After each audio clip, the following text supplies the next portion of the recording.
Because people are on an evolutionary journey. We believe in evolution in a different way than, for instance, people in this culture associate evolution with moving from lower order creatures to higher order.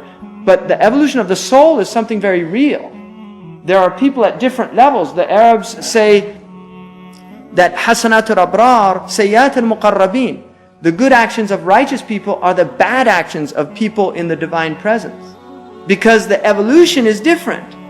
So somebody might be a very good Muslim, but he doesn't even know that his actual state. I mean, there are many Muslims that outwardly everything is fine. But there's an inward fiqh and there's an outward fiqh.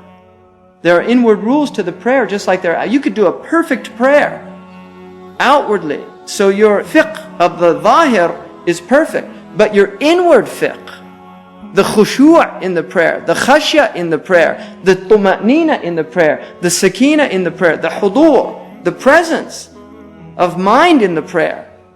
You could be thinking about whether the Giants won the game yesterday or today or whenever it is. And there's Muslims in the Bay Area that are concerned about that right now. But that might be where the heart is.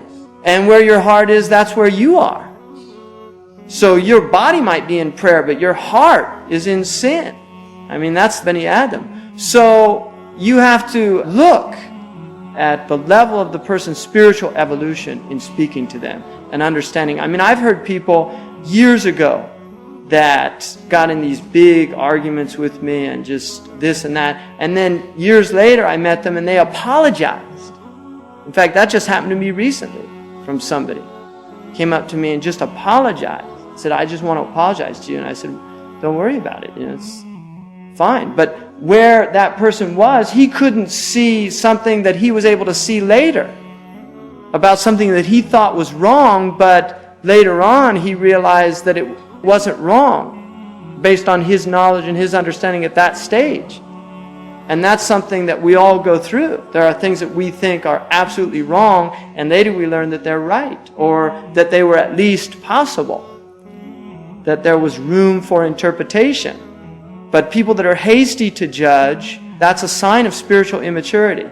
Imam al-Ma'ziri radiallahu anhu said, it was said about him that his knowledge was so vast that he rarely saw anybody do anything wrong. Because he would always find, oh, well, that's so-and-so's opinion.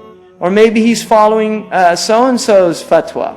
And so traditionally the ulama considered it a sign of immaturity for people that were so hasty to condemn other people, that it was actually a sign of immaturity.